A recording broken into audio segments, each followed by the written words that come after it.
Et nous sommes de retour en plateau avec notre invité, Ronan Lemoyle. Bonjour Ronan. Bonjour. Il y a donc 5 ans avec Charles Cavelic, vous lanciez Epopée Gestion, entreprise que vous qualifiez à l'époque de premier accélérateur d'impact local dans les territoires. Quel était l'objectif et la philosophie du projet à l'époque ? En fait, la philosophie qu'on avait avec Charles et les équipes qui étaient avec nous au début, elle était assez simple, c'est qu'on voulait participer à ce qu'on appelle la déconcentration de notre pays. On a un pays qui est magnifique, mais qui concentre un peu trop les populations, les acteurs économiques, la pollution dans les grandes villes.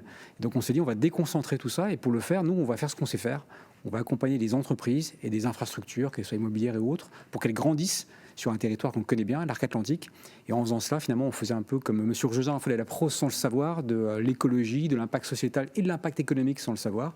Et donc c'est cette thèse-là qu'on voulait porter, une thèse finalement qui vise à redonner aux territoires toute leur place, d'où cette ligne d'ailleurs de réinvestir les territoires, cette baseline, comme on dit ça, à double sens, qui vise bien à dire il faut revenir s'approprier les territoires, acteurs économiques, entreprises, et ensuite être en capacité de créer de la valeur dans ces beaux territoires que sont notamment ceux du Grand Ouest. Et justement, 5 ans après, est-ce que je dirais que les résultats sont à la hauteur des objectifs prévus ou au-delà ? Oui, alors moi je dis surtout une grande fierté qu'on peut avoir, souvent on l'évoque avec Charles, c'est de dire on gère aujourd'hui 750 millions d'euros dans nos différentes thèses d'investissement, donc investissement dans les startups, dans les PME, dans l'immobilier, dans les infrastructures. Et notre grande fierté, c'est de dire ces 750 millions d'euros, avant ils étaient investis ailleurs. Et les grands investisseurs, c'est d'abord eux qui sont venus nous rejoindre, les assureurs, les banquiers, les asset managers, comme on les appelle, ils ont donc réorienté une partie de leur placement vers le Grand Ouest. C'est 750 millions d'euros, c'est une capacité d'impact sur la région. Donc oui, il y a des choses à faire. On a déjà pas mal investi dans les entreprises, dans les infras et dans l'immobilier. Il y a encore beaucoup à faire, mais en tout cas, le modèle montre qu'il marche. En 2023, vous êtes devenu entreprise à mission. Pour quelle raison et ça a changé quoi dans les statuts et la façon de fonctionner justement d'Epopée Gestion ? En termes de provocation, je pourrais dire que ça n'a rien changé. Alors, pour une raison toute bête, c'est que l'entreprise à mission est plutôt venue comme une consécration finalement de ce qu'on faisait déjà, poussée pas mal par les jeunes. On a une moyenne d'âge de 32 ans dans l'entreprise, qui demandent beaucoup, comme nous, d'être alignés avec ce qu'on fait. Donc être aligné, c'est à la fois investir dans les thèses d'investissement qui font du sens pour le territoire, c'est à la fois avoir les indicateurs de performance pour les managers qu'on accompagne, chefs d'entreprise, qui également mesurent l'impact. C'est nous-mêmes, dans la mesure dont notre impact est mesuré, être capable d'être cohérent. Et puis c'est l'entreprise en tant que telle qui, jusqu'en dans son fonds de dotation, essaie d'être cohérente par rapport à ça. Donc alignant tous les facteurs qui menaient finalement à dire qu'on réunissait qu'on cochait toutes les cases, on a décidé de prendre le statut d'entreprise à mission comme quelque part une conséquence de notre feuille de route depuis 3-4 ans. C'est-à-dire qu'aujourd'hui, le résultat net d'une entreprise n'est plus l'alpha et l'oméga, on va dire. Il y a aussi justement peut-être des notions de RSE, d'environnement qui sont derrière. En 1972, mon année de naissance, les chercheurs du MIT écrivaient déjà que ce qui comptait, c'était ce qu'on appelle les externalités positives et négatives. Externalité, c'est la richesse économique que l'on peut créer, c'est également son impact écologique ou son impact sur la société. Donc aujourd'hui, 53 ans après, on retrouve ces vraies valeurs et on y attache plus d'importance parce qu'on voit bien finalement que les ressources naturelles sont limitées. On voit bien que la société, en tout cas la capacité à avoir un impact sur la société, sur les gens, c'est important. Et donc effectivement, il faut tout mesurer. Donc on essaye de mesurer, on mesure notre impact économique, notre impact sociétal, notre impact environnemental. Allez, on va à présent évoquer votre actualité. Après avoir lancé en 2023 un fonds infrastructure bas carbone accessible uniquement aux investisseurs institutionnels, vous lancez un nouveau fonds dédié, cette fois-ci, aux particuliers. Pourquoi et quelles sont les spécificités de ce fonds, Ronan Lemoyle ? Alors, la raison, elle est simple. On a voulu donner accès à des particuliers aux mêmes choses que pour les grands investisseurs. Les grands investisseurs, aujourd'hui, qui nous accompagnent, investissent dans ce fonds qui s'appelle Epopée Infra Climat 1, qui investit dans les énergies renouvelables, dans le stockage d'énergie, dans les mutations écologiques importantes. Vraiment sur la transition énergétique. Exactement, transition énergétique, donc décarbonation de l'arc atlantique. C'est comme ça qu'on donne un peu finalement sa thèse d'investissement. Et on a remarqué quelque chose d'assez simple, c'est que de plus en plus, les gens veulent investir dans des choses qu'ils comprennent, qui sont proches d'eux à tout point de vue, physiquement et dans leur état d'esprit. Et donc on s'est dit qu'il fallait donner accès à ce produit, qui finalement est un produit qui investit dans les entreprises qui sont parfois à Lorient, à Nantes, à Bordeaux ou ailleurs, donc proches des gens qui vivent dans l'arc atlantique. Et donc c'est comme ça qu'on a décidé d'ouvrir ce produit en assurance vie notamment, pas que, en assurance vie, en compte titre, pour que tout à chacun puisse, sur des sommes beaucoup plus faibles, investir dans ce produit et accompagner ces grandes mutations. Alors quel est l'intérêt pour le particulier justement d'investir dans ces fonds ? Alors il y a deux intérêts. Il y a un intérêt, alors si j'oublie un peu le cadre des produits dans lesquels ils investiraient, compte titre titre ou assurance vie, c'est pas le sujet. L'intérêt, c'est d'être sur une thèse d'investissement qui parle, c'est-à-dire la décarbonation et la mutation énergétique sont un des grands sujets importants. On a aujourd'hui des grands besoins en la matière, mais on a une capacité d'investissement qui doit être encore accélérée. Donc ça, c'est de participer à ces mutations. Et puis le deuxième intérêt, qui est l'intérêt financier qui est important, c'est que ces produits sont des profils de rendement-risque qu'on appelle relativement équilibrés.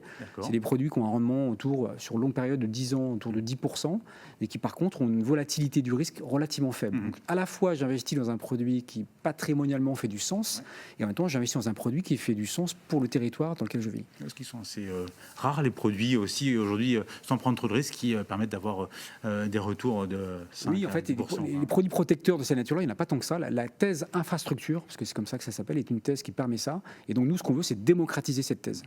Ce genre justement d'investissement des fonds à destination des particuliers est-il voué à se développer au sein d'Épopée? Est-ce que vous avez encore des choses dans les cartons, je dirais, des projets? Exactement. En fait, on a décidé que toute thèse d'investissement nouvelle qu'on montrait, on essaierait systématiquement de se poser la question de son éligibilité pour la clientèle particulière. Parce qu'en fait, on se dit que ce qui est bon pour les grands investisseurs est forcément bon pour les petits épargnants. Et ce qui est bon pour le territoire fait par les grands investisseurs, j'ai envie de dire que les petits épargnants, s'ils sont très très nombreux, peuvent aussi avoir beaucoup d'impact. Oui, on va aller beaucoup plus loin encore le temps.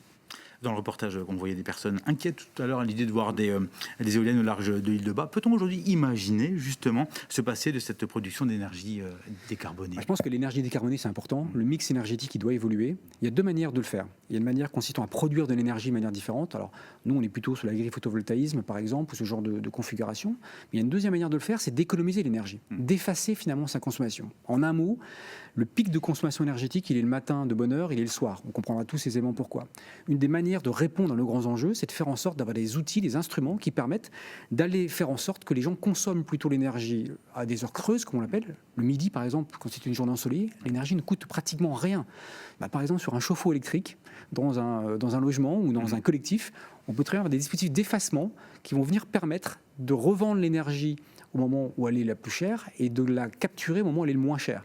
Donc finalement, ce n'est pas une production d'énergie additionnelle, c'est une économie d'énergie qui vient bénéficier à tout le monde, au client en premier, celui qui habite dans le logement, et puis à la communauté que nous sommes tous. Donc le mix énergétique, ce n'est pas que produire, c'est parfois mieux consommer.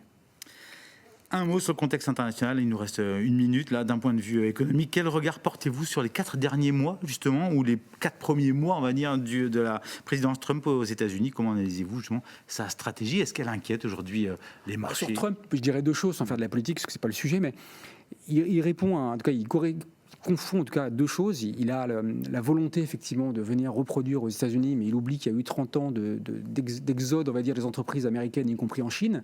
Donc réindustrialiser, c'est compliqué. Donc quand on met des droits de douane, comme il a voulu le faire, bah oui, on va pénaliser Apple effectivement, parce que Apple doit réimporter ses produits. Donc il y a certainement du sens à réindustrialiser, mais il faut le faire intelligemment.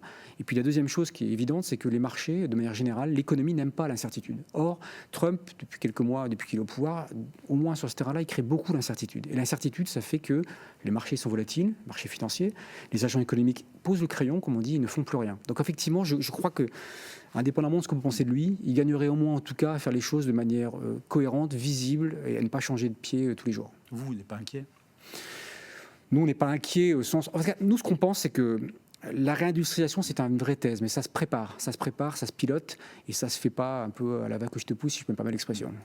Allez, un dernier mot sur le Web West Festival que vous organisez les 17 et 18 juillet à Carré. C'est déjà la 11e édition. Après X et Spotify l'an dernier, cette année, les patrons de Deezer, de Nvidia ou encore de Fortuneo sont présents. Comment faites-vous pour attirer justement ces grandes pointures du numérique, mais pas que numérique justement à Carré?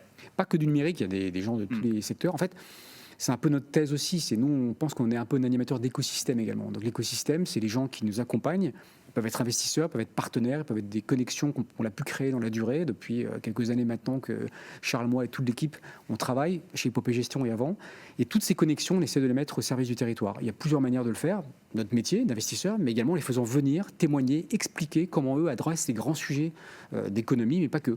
C'est comme ça qu'Orange vient, c'est comme ça qu'effectivement Yomoni vient, c'est comme ça que Fortuno peut venir, ou Deezer, des gens très très différents, mais qui ont très commun de pouvoir, à un moment de l'été, finalement, on est mi-juillet, où on se prépare peut-être à partir en vacances, en tout cas j'espère pour ceux qui en auront la chance, également de s'aérer un peu l'esprit, de voir les choses différemment, de partir peut-être en vacances en disant tiens là j'ai capté des idées, je pourrais les mettre en œuvre à la rentrée. Donc c'est ça qu'on essaie de faire, c'est un peu une espèce d'université d'été, on va dire, c'est comme ça. Une belle université d'été en tous les cas. Merci Ronan et moi d'avoir participé à cette émission. Merci à vous de nous avoir suivis. On se retrouve très vite sur vos chaînes locales. Kenavo.